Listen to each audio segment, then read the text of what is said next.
dengan saya Denok dari Salatiga dalam pembacaan firman pada malam hari ini. Sebelum kita membacakan firman Tuhan, mari kita berdoa. Tuhan Yesus yang baik, kami bersyukur karena penyertaan-Mu sepanjang hari ini kami boleh menjalani hari-hari kami bersama dengan Kami. Kami sungguh bersyukur karena penguatan daripada Tuhan, kami boleh menikmati hari ini Tuhan. Tuhan Yesus, pada malam hari ini kami akan membacakan firman Tuhan, kiranya Engkau membentuk pada hati kami Tuhan, sehingga apa yang kami dengar boleh kami lakukan dalam kehidupan kami sehari-hari. Roh Kudus-Mu, biarlah Engkau juga terus memberikan kemampuan mengubah rema ini dalam kami melakukannya. Terima kasih Tuhan Yesus. Dalam nama yang kudus kami berdoa. Amin. Mari kita buka bacaan kita pada malam hari ini dari kitab 1 Raja-Raja pasal yang ke-6 ayat yang ke-20 sampai yang ke-38. Saya akan membacakannya. Ruang belakang itu 20 hasta panjangnya dan 20 hasta lebarnya dan 20 hasta tingginya. Ia melapisinya dengan emas kertas, lalu ia membuat mezbah dari kayu aras di depannya. Sesudah Salomo melapisi rumah itu dari dalam dengan emas kertas, direntangkannya lah tabir pada rantai-rantai emas yang di depan ruang belakang itu. Lalu ruang itu dilapisinya dengan emas.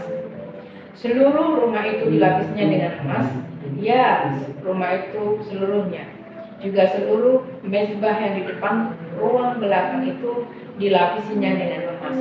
Selanjutnya, di dalam ruang belakang itu dibuatnya 2 kerub dari kayu minyak, masing-masing 10 hasta tingginya.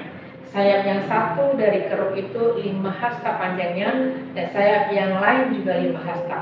Sehingga dari ujung sayap yang satu sampai ujung sayap yang lain 10 hasta panjangnya. Juga kerub yang kedua adalah 10 hasta panjangnya. Dan kedua kerub itu sama ukuran dan sama potongan badannya. Tinggi kerub yang satu 10 hasta, dan demikian juga kerub yang kedua. Maka ditaruhnyalah kerub-kerub itu di tengah-tengah ruang yang sebelah dalam sekali. Kerub-kerub itu mengembangkan sayapnya sehingga kerub yang satu menyentuh dinding dengan sayapnya yang kerub yang kedua menyentuh dinding yang lain. Sedangkan sayap-sayap yang arah ke tengah rumah itu bersentuhan ujungnya, dan kerub-kerub itu dilapisinya dengan emas. Dan pada segala dinding rumah itu berkeliling ia mengukir gambar kerub pohon korma dan bunga mengembang baik di ruang sebelah dalam maupun ruang sebelah luar. Juga lain rumah itu dilapisinya dengan emas, baik di ruang sebelah dalam maupun di ruang sebelah luar. Sebagai pintu masuk ke ruang belakang dibuatnya pintu dari kayu minyak.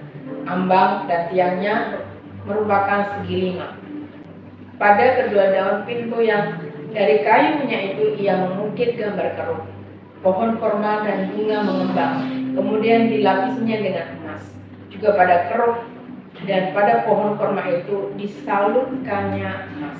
Demikian juga untuk pintu masuk ke ruang besar itu dibuatnya tiang-tiang dari kayu minyak dan merupakan segi 4. Dan 2 pintu dari kayu sanobar, 2 papan pintu dari pintu yang satu dapat dilipat, dan demikian juga kedua papan pintu yang lain. Lalu diukirnyalah pada kerub pohon korma dan bunga mengembang. Kemudian dilapisinya pintu itu dengan emas pipih pada gambar ukiran itu. Ia mendirikan tembok pelataran dalam dari 3 jajar batu pahat dan dari 1 jajar balok kayu aras. Dalam tahun yang keempat dalam bulan Syir diletakkannya dasar rumah Tuhan. Dan dalam tahun yang ke-11 dalam bulan Bul, yaitu bulan ke-8 setelah rumah itu, dengan segala bagian-bagiannya dan sesuai dengan segala rancangannya. Jadi 7 tahun lamanya ia mendirikan rumah itu. Amin. Mari kita berdoa. Di surga kami bersyukur pada malam hari ini kami boleh membacakan firman-Mu, bagaimana kami membaca Salomo membangun bait Tuhan, rumah untuk-Mu ya Tuhan, yang kami membaca segala sesuatunya diukir, dibangun begitu indahnya, dilapisi dengan emas Tuhan. Kami tahu Tuhan, di dalam diri kami adalah juga bait Tuhan. Kami masih tahu bahwa tubuh bait kami, hati kami ini Tuhan, tidak seperti yang indah, murni, seperti yang Salomo buat Tuhan. hati kami masih rapuh Tuhan.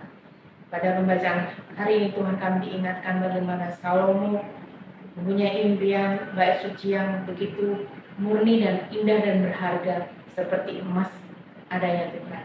Bila Tuhan, kami juga belajar membangun bait suci kami, yaitu hati kami dengan kemurnian yang daripada Tuhan.